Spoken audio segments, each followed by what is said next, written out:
Commercial space power and the next space age. In the United States, private industry plays a critical role in keeping America's space aspirations aloft. This has created both opportunities and challenges as the US government and the private sector try to chart a path forward together into the heavens. This panel unpacks the technologies the American public and private sectors are sending into space, the incentives that bring them together, and sometimes drive them apart. Let's please give a warm welcome to this distinguished and very admirable panel, our moderator, Ryan Evans, CEO of Bedrock Learning and founder of War on the Rocks, General James H. Dickinson, Commander, United States Space Force, Mandy Vaughn, CEO and founder of GXO Incorporated, and Dr. John Plum, Assistant Secretary of Defense for Space Policy, Department of Defense. Thank you. Ryan, over to you. Thanks so much, Cameron, and thanks to TechCrunch for having us. I'll just tell you a little bit more about our impressive panel. John is the first Assistant Secretary of Defense for Space Policy, and in that role he's responsible for overall supervision of space warfighting policy for the Defense Department, so no big deal here. He also includes, his policy portfolio also includes cyber, missile defense, and electromagnetic warfare, but adding that all into your title probably would have made it a little too unwieldy. Mandy Vaughn is the CEO and co-founder of GXO Inc., which she started to accelerate the pace of change across the space industry. She's our representative of industry on this panel. She's also on the National Space Council's User Advisory Council and the Defense Science Board, and has a really great career in space before that, going back years.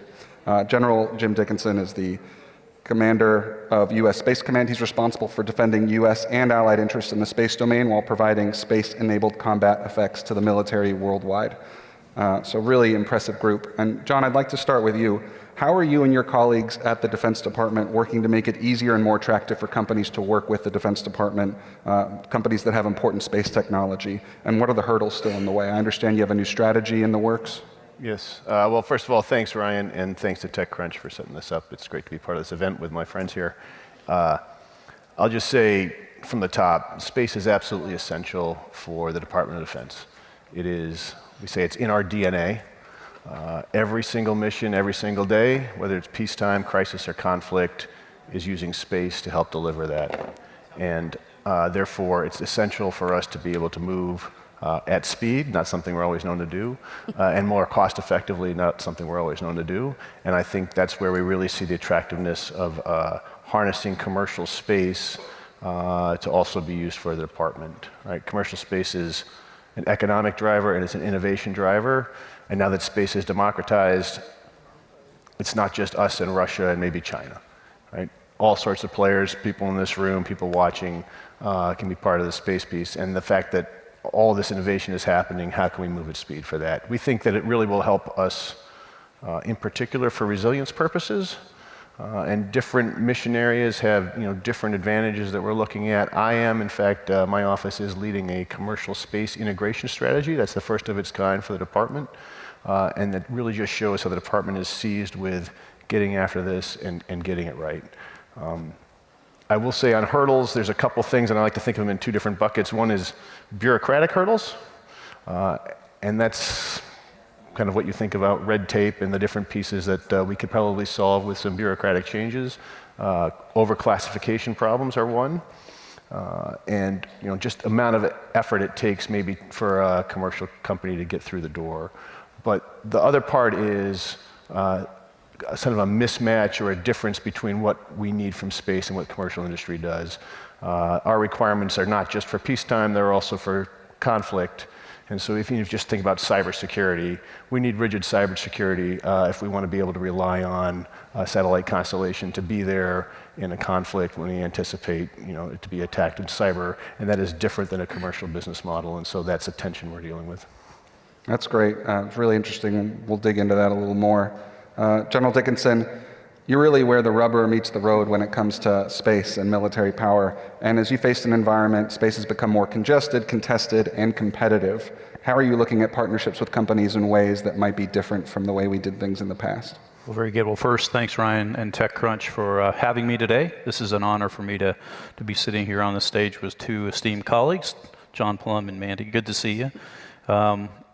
Again, honored to be here, representing 18,000 service members around the world that are doing space command missions. And so as we all think about that through this week, just remember those great servicemen and women that are serving around the world each and every day in some very remote locations that are doing all things space for our great nation. But to your point on, or to your question on commercial integration, commercial partnership for U.S. Space Command is vital to what we do each and every day.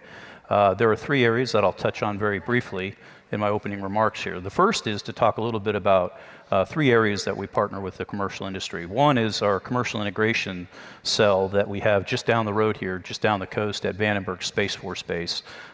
It's a commercial integration cell that's focused primarily on satellite communications. We started that back in about 2015 with 6 partners at that time. Since then, we've expanded it to 10.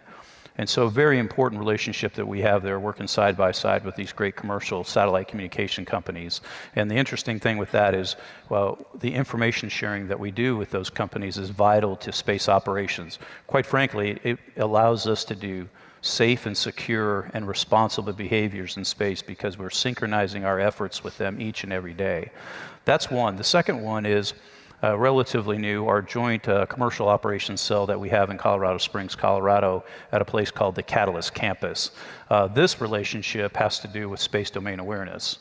So we work very closely with up to now 28 companies that provide that service or those capabilities and capacity, quite frankly, to U.S. Space Command. So this is our ability to leverage the commercial sector to look up and tell us what they can see in the space domain. And as we all can admit in here, space is a pretty big place. Understanding what happens in that domain is critical, not only for what we do in the military, but also in the commercial sector and the civil sector. So as we watch as that domain becomes much more congested over the last few years and continuing to do so as we watch some of these great achievements that are happening both in the military and civil sectors, we're watching how important that is that we pull all of our capabilities together to be able to look up and describe what's happening.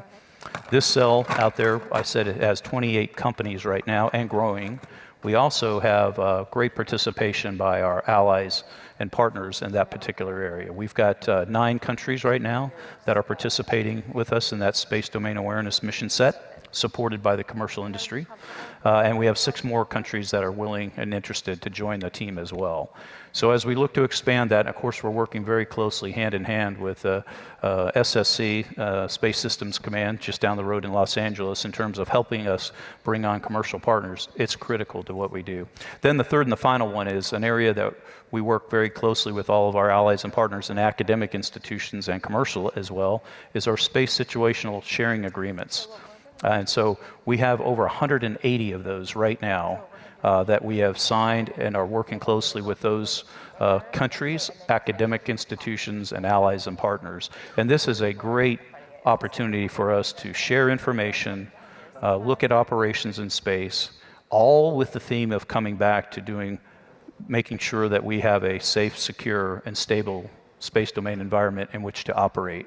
And so those are areas that we're growing very rapidly in. And I'd just like to highlight, the academic institution part of that, over 180 SSA sharing agreements, 130 of those, a little more than 130 are with commercial partners. But the balance of that are with some of these great commercial countries and our allied partner nations, as well as academic institutions, not only in the United States, but all around the world. So those are 3 areas, Ryan, that we're working very closely with the commercial industry right now. Mandy, looking at your bio, it's just incredible the depth of expertise you have in the space industry. I don't think I've met anyone that has more experience in the space industry, well, in the commercial side specifically. And so you're the perfect person to ask this question to. What are you hearing from industry in terms of what the Defense Department is doing, and is it changing enough? Is it changing fast enough? What remains to be done? Is industry happy? Or I know that's a big question, but it's a big and industry is, question. of course, not one monolithic thing. But of course it is, yeah. just like the Department of Defense is too, right? But I'll first answer that by saying one note of context that what the general just referenced here from space situational awareness and space domain awareness is one facet. As I'm looking across industry to answer that question, I'm also looking at the combat services and combat support missions that also address the rest of the department. So from that regard, it is one where a lot of work is going on within the department that's changing the rhetoric. They're talking about a much more nuanced approach in terms of what is commercial and how does it integrate into these mission sets. But there's still a pretty fundamental disconnect between what is that rhetoric and what's in the RFP. And what is the addressable chunk of the budget that this sector can actually go after? So when you really kind of look at where is the priority, I think it's one where it's easy to say, okay, if I can look at the budget and I can tell you what the priorities are. And from there, we're just not moving the needle. So I think there's some more fundamental things that we really need to think about in terms of what are institutional changes that we need to make in the department through the entire life cycle of a program to really think about how do we integrate commercial capabilities and these capacities in a more truly integrated fashion. This line of demarcation that commercial is this thing on the side that we'll sometimes use as an augmentation is inherently a limitation. So what we need to try to do is how do we wrestle through finding that impedance match? How do we learn how to trust each other? And part of that trust is a cyber baseline, but how do we practice, train, equip our soldiers, sailors, airmen, and guardians in terms of using these capabilities as part of their everyday mission, so then when there is a crisis, it's already in place. So how do we change our thinking in terms of what is that enduring relationship that we can have this dialogue start now and find that impedance match? Well, it's a good thing we have the guy leading policy on this sitting right next to you, so maybe you guys can compare notes. We'll arm wrestle after this, so yeah. Well, John, what do you think about that? So I think Manny makes a lot of good points. I'll just say on that last part about integrating commercial space players, my office just ran a tabletop exercise with quite a few commercial stakeholders, and that is actually one of our takeaways, is that if we're going to use things, we actually need to make sure that we're integrating the operators of the commercial side into some of our exercises so they understand how we might call on them. So I think it's a really good point. And I take your point on the RFP piece, which I happily have nothing to do with, so I'm happy to notch that one up. But no, there's a lot to do. I think what we were just discussing this before the panel, the department is focused on this. There is interest, there is innovation to be harnessed, but it's not like after this panel everything's going to be fixed, right? But things are growing. We're writing a strategy. Space Force has got a strategy coming. The department is pushing on this in a lot of ways, and it's going to take a little bit of time, but I do think it's headed in the right direction, if not as fast as some might like. John Dickinson, when we were speaking on the phone recently, you said something that I thought was really interesting about how you look at layering different commercial capabilities, so you're not necessarily just dependent on one. I know you could say it better than I can, but could you tell the audience about that? Well, I thought you did pretty good. Oh.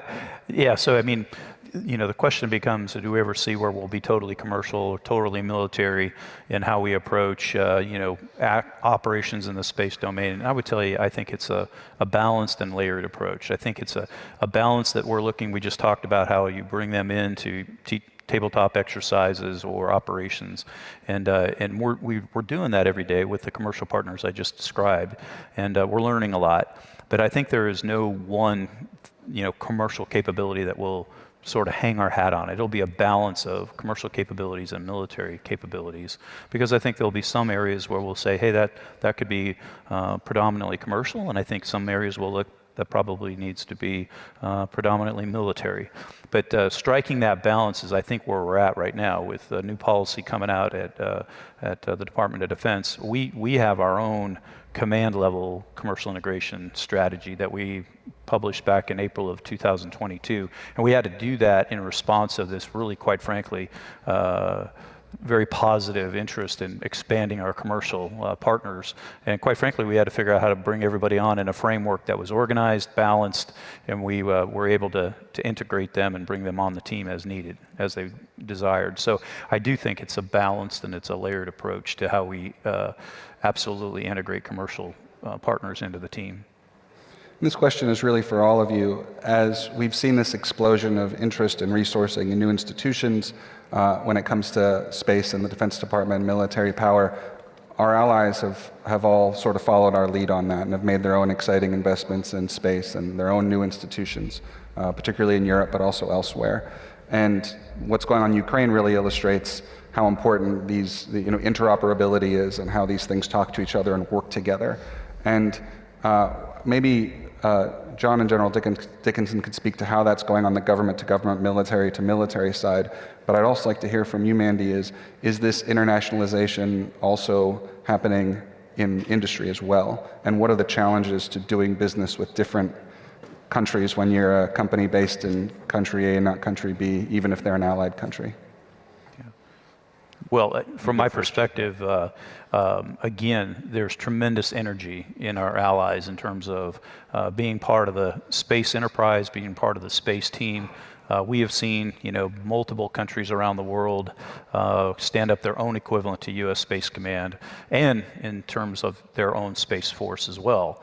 And so as we look at that, I think when I first took command, we only had 2 or 3 countries that had formalized their Space Command, and now I think we're up, don't quote me, but you might, probably 8 or 9 now that have that equivalency. And so that's from the military side. They absolutely understand and see the importance of space, not only to their economies, not only to their citizens, but they see how important it is to their military operations and our combined military operations. So there's been just a great, over the last 4 years, understanding, increase of awareness and advocacy on the military side. What I am seeing in these countries as well is because a lot of these countries have their own commercial space industry as part of their economy, and they're seeing how powerful those particular companies are in terms of supporting some of their mission areas and doing their own internal commercial integration processes. And so, as I mentioned earlier, we were talking about the JCO. We, in our SSA sharing agreements, we have seen where there's more than 30 different companies around the world outside of the United States that are willing to be part of that SSA sharing agreement, space situational awareness sharing agreements that I mentioned earlier. So to me, that's powerful. That is a powerful advantage that we as a whole, we as the United States as well as around the world, are pulling this together. And we've seen this in other domains in terms of how powerful it is, the commercial and the allies and partners are to our collective mission success.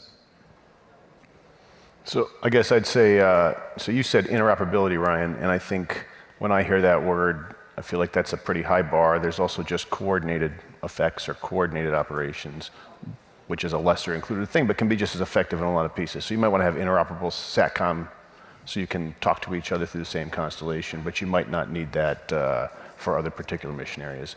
But I would say that it's a thing we're all trying to get after, and it is hard, because space is weirdly new in this arena. I mean, we do alliance operations or coordinated operations with other countries, multinational task force, for air, for land, for sea, no problem. Space is harder.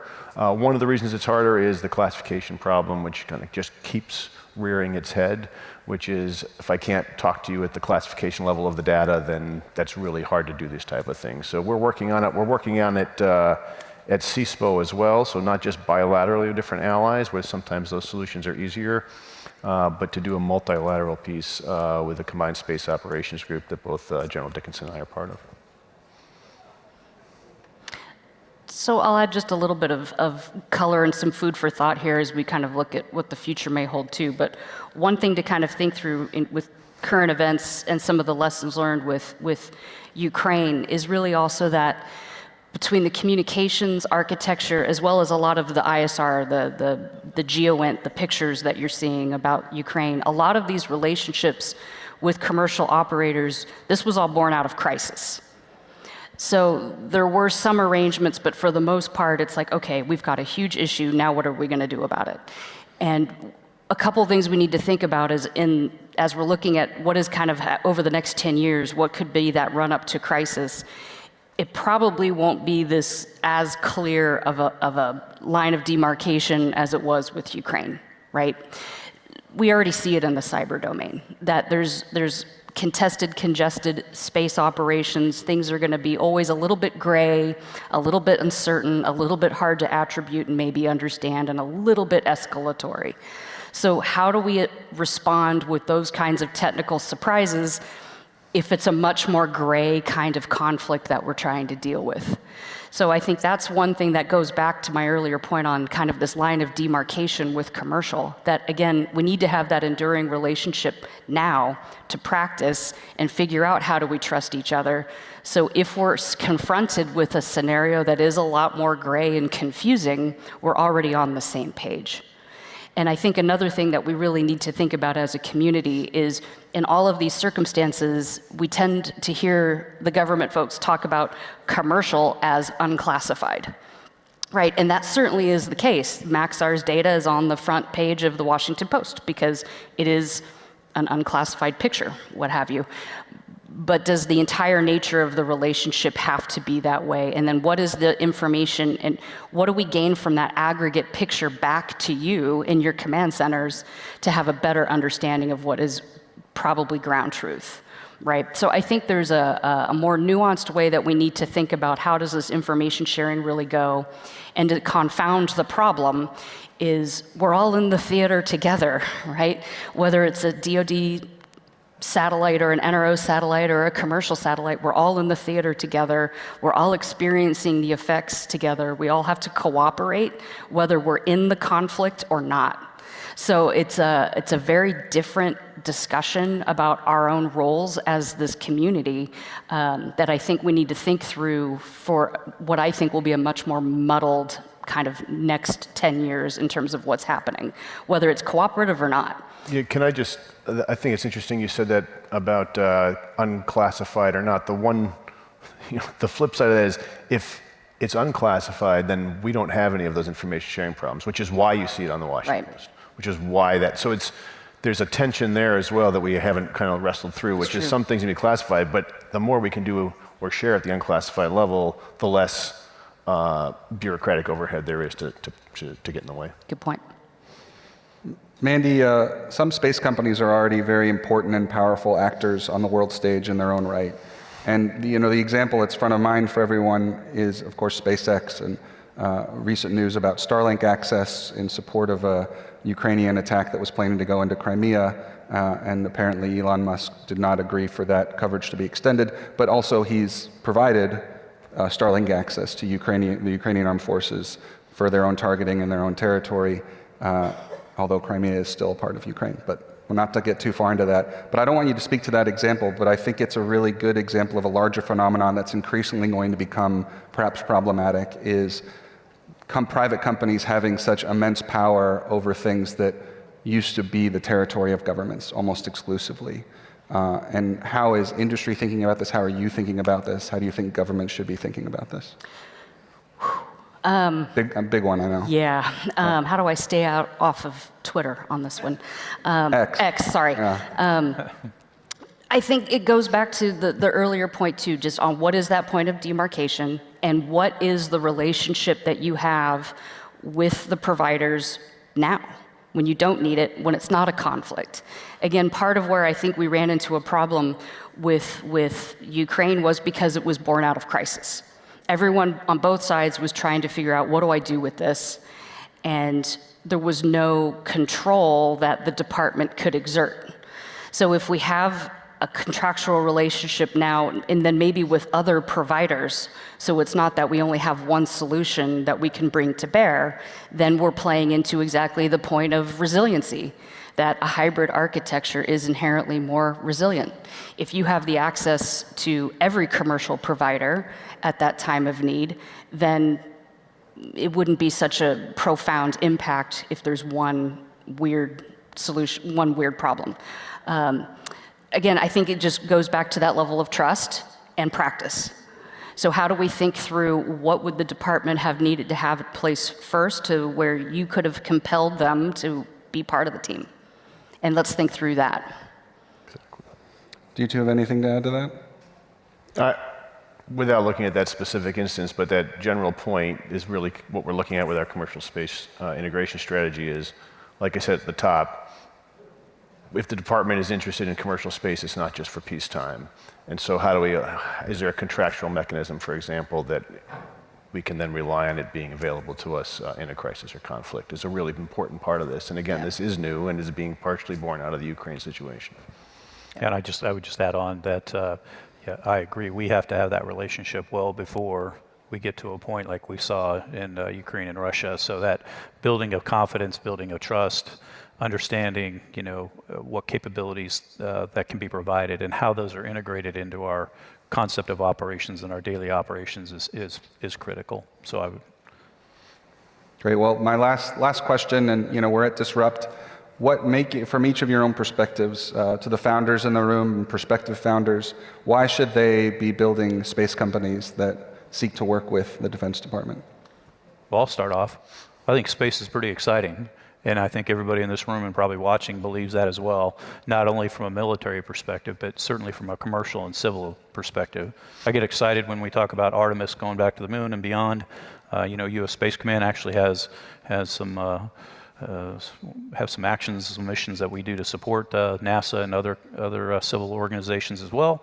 And so I think we should be excited because space is not the next frontier. I think we're already there, and so it's exciting to be part of that. It's exciting to be the commander of U.S. Space Command during this period of time, and I think nothing but optimism in terms of what we're seeing in the future. I think it's really kind of the motivation in terms of not just tech for tech's sake, but it is a clear example of how can you create a mission that matters. How do you do something that either goes in or through or enabled by space that really can profoundly impact the planet, whether it's something from just economic tools, climate change, climate awareness, or actually being able to take that picture that can go onto the Washington Post. These are all things that really link humanity in a way that's very, very different. And to be able to start a company that can play in that sector, but then have a relationship on the government side to where you can understand how can you increase the effectivity of what that is pretty powerful. I think my challenge to the panelists here is how do we really broaden that aperture and bring more of that kind of ecosystem into the fold? Because it's one, I think we all know, it's like how well can we really learn from each other to just really accelerate that pace of changes is quite impressive.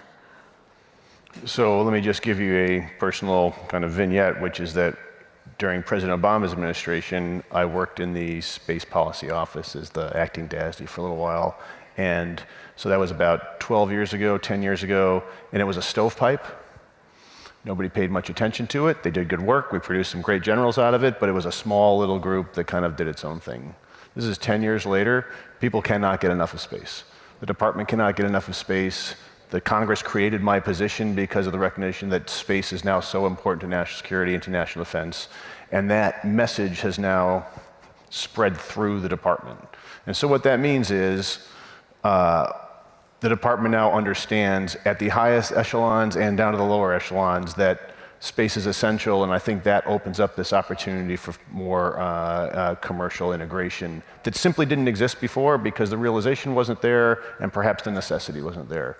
So we are a little bit slower, our budget processes are slower, but this is building and the understanding is there, and so I would say yes, it is worth working with us, and please give us a shot. Yeah. And John, you're a Navy veteran, right? I am. How does Space Force feel about a Navy guy having this job? It's all one team, one fight, right? One team, one fight. Great. Well, please give our amazing panelists a round of applause. That was wonderful. And thank you. And thanks to TechCrunch. And we will be revisiting some of these issues on a panel that I'm also moderating on this same stage and a little bit later on the venture capital world in the Pentagon. So again, thank you very much.